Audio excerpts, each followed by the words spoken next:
Hey y'all, Beasley here, coming to you once again from my neighborhood, the Riverview neighborhood of Tulsa, Oklahoma. It's a cold January morning here at Cyrus Avery Plaza. This is where Riverside Drive meets Route 66 at Southwest Boulevard. Today we're leaving the Riverview neighborhood, gonna take a drive on the Mother Road from Catoosa to Sapulpa, from sunup to sundown. Our journey along Route 66 will begin 15 miles east of here in Catoosa. We will finish our Route 66 journey 15 miles west of here in Sapulpa before ending up back here in front of this statue titled Where East Meets West.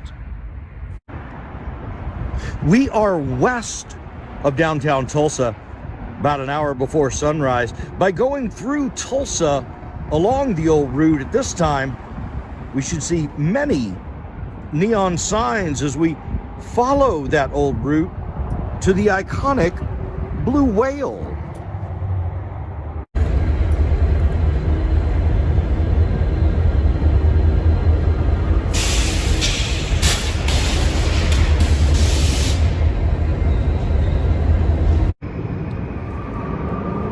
In 2019, the city of Tulsa joined the Tulsa Route 66 Commission to offer a neon sign grant program. To date, there have been more than 30 new and repaired neon signs added to Tulsa's stretch of America's Main Street. Behind me, this neon sign park was opened in the fall of 2020. That's covered on a previous episode of mine titled Riverview and Route 66. I encourage you to check it out after you watch this video. In the meantime, let's go find some Tulsa Route 66 neon and get some coffee.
Good morning. So we've got our 918 coffee and we made it to our first location of the day, one of the most iconic structures on Route 66. It is the Blue Whale of Catoosa.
As we make our way back into Tulsa, we come across this, the East Gateway. Welcome to Tulsa. As we enter Tulsa, on 11th Street near Mingo Road, we find the Route 66 Interpretive Plaza.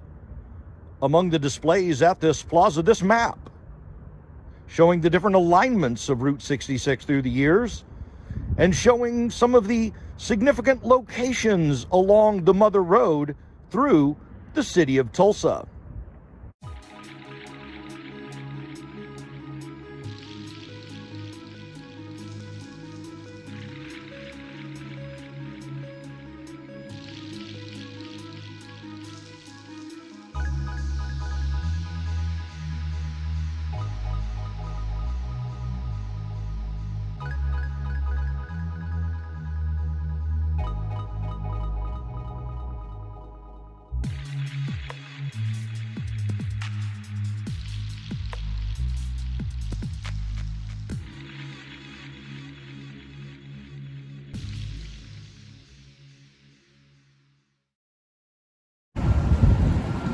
One of Route 66's newer attractions, the Mother Road Market, was opened in 2018. This has quickly become a Tulsa lunchtime favorite with its food court of 20 local restaurants and small shops. When traveling America's Main Street, this is the perfect place to taste local flavors, to grab some Route 66 merch, and get some Tulsa gear. Earlier, I mentioned the different alignments that Route 66 took in Tulsa through the decades. When commissioned in 1926, Route 66 did not follow 11th Street through Tulsa, but rather Admiral Boulevard and this section of Tulsa known as the KendallWhittier District. For many years, the KendallWhittier District was in blight. But thanks to private investment, it is now filled with restaurants, art studios, a brewery, and this, a 1920s era Phillips 66 cottage-style gas station converted into a neighborhood bar.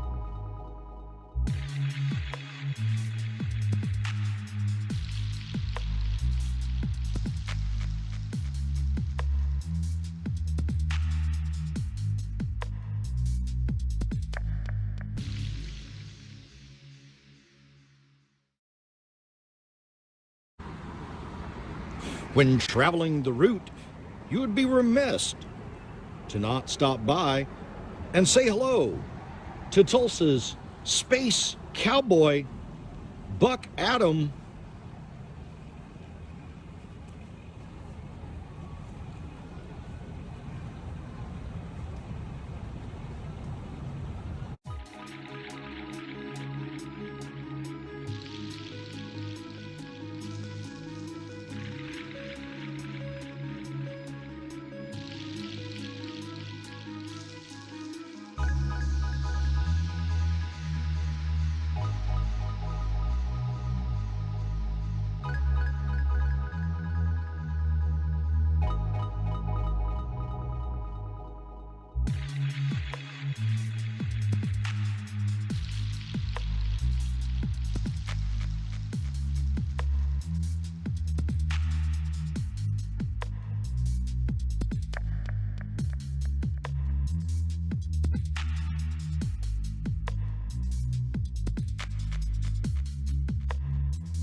All right, well, we are a little ways off of Route 66, just a few blocks north on Boston Avenue, headed to 3rd Street, which is one of those earlier alignments, but I have a lot of guests with me at the moment. It's the tour for Tours of Tulsa. So amongst the other side gigs that I have, I give downtown walking tours. How's it going? Good tour? Yay! Okay, well, we're done with the tour, so I had to take an hour or so away from Route 66 travels today to give a tour. Again, I give walking tours for Tours of Tulsa. I will put a link to our website in the description for this video if you want to take a walking tour with me. Again, it's Tours of Tulsa.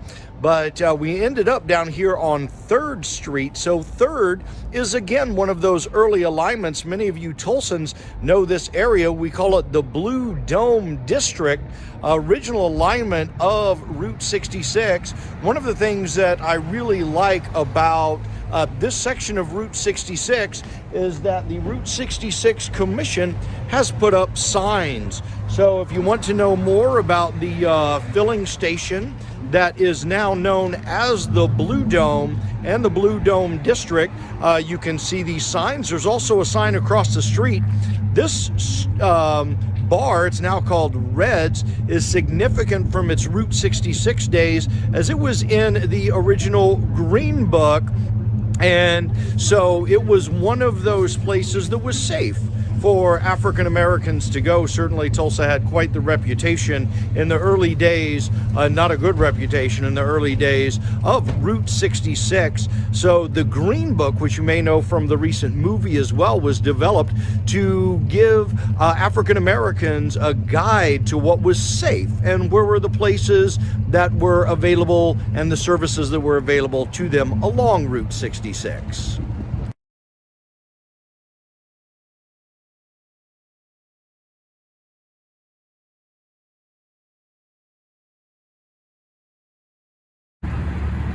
Today, we're fortunate to see Tulsa's newest Route 66 sign going up at Fire Station number 4.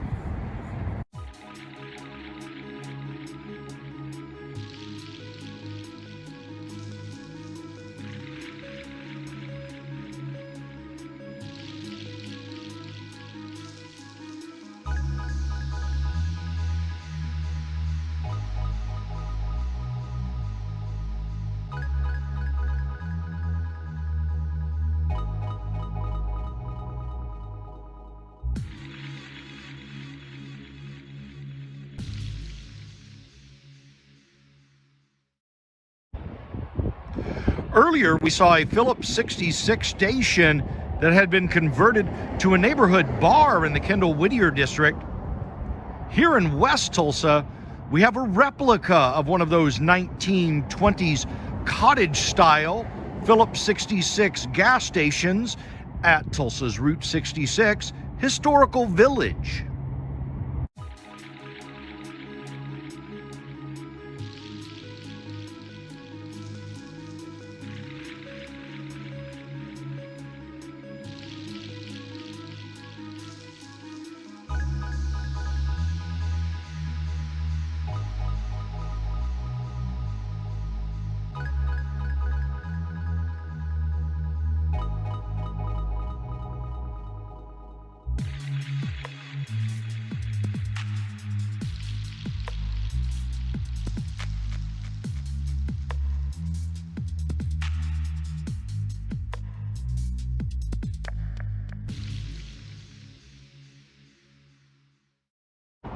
I'm now in the little community known as Red Fork.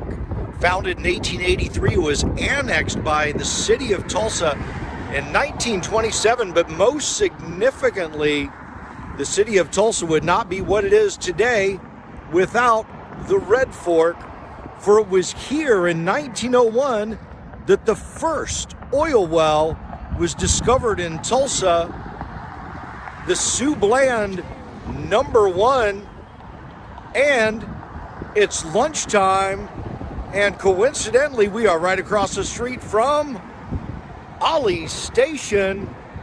Let's eat.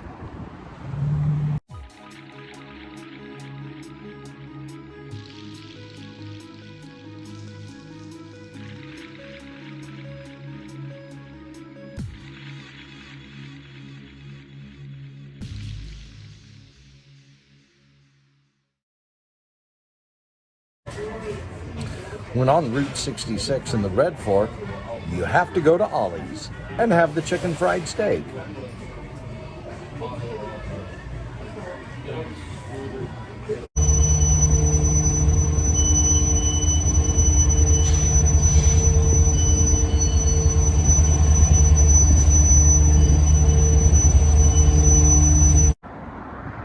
As we came into Tulsa this morning, we passed under the East Gateway. This afternoon, we are headed out of Tulsa and we'll pass under the West Gateway. See you soon, Tulsa.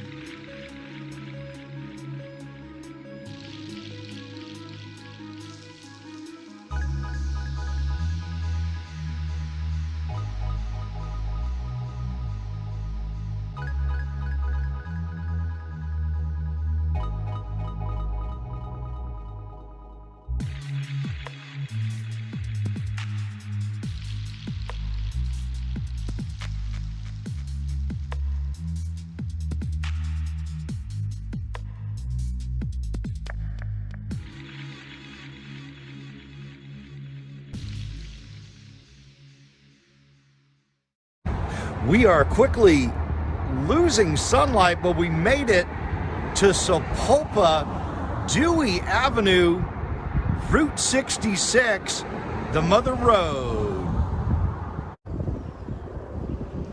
While in Sapulpa, I wanted to give you an update on this Independent Order of Oddfellows building, which was featured in a previous episode titled Historic Sapulpa Route 66 and Oddfellows.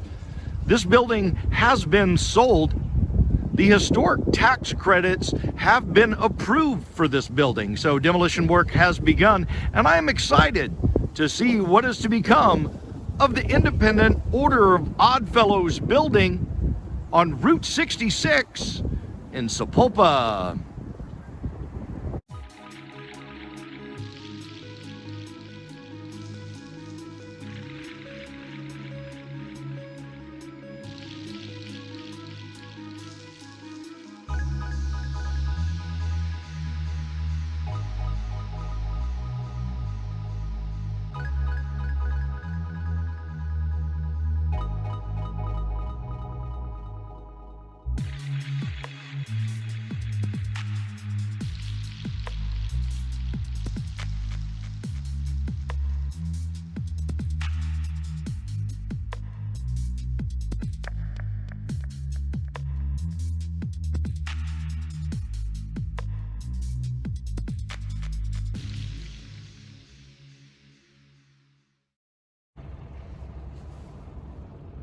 I just crossed the historic 1921 Rock Creek Bridge on an early alignment of Route 66. This bridge was also designated as part of the old Ozark Auto Trail.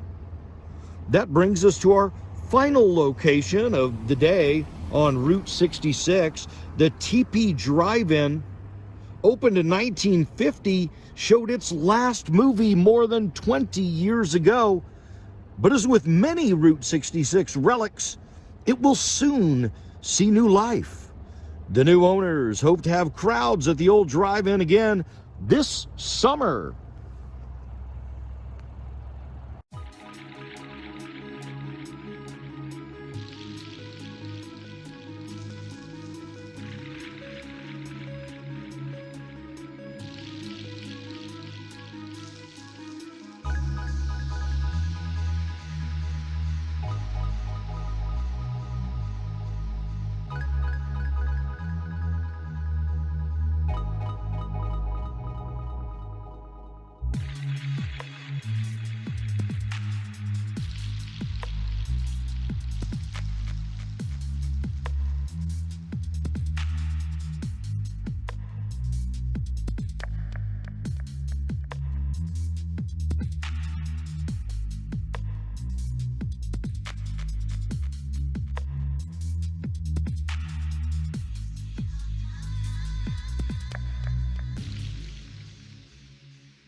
Hey y'all, I'm back. So we were here at 6 o'clock this morning. It's now like 8 o'clock at night. That's 14 hours to cover 30 miles of Route 66, and there's a lot that we didn't see. So I encourage you to hit the road, check out these places, and make sure that you check out those previous episodes, the one about Riverview and Route 66, the one about historic Sapulpa and Route 66. Until then, I hope to see you on the Mother Road.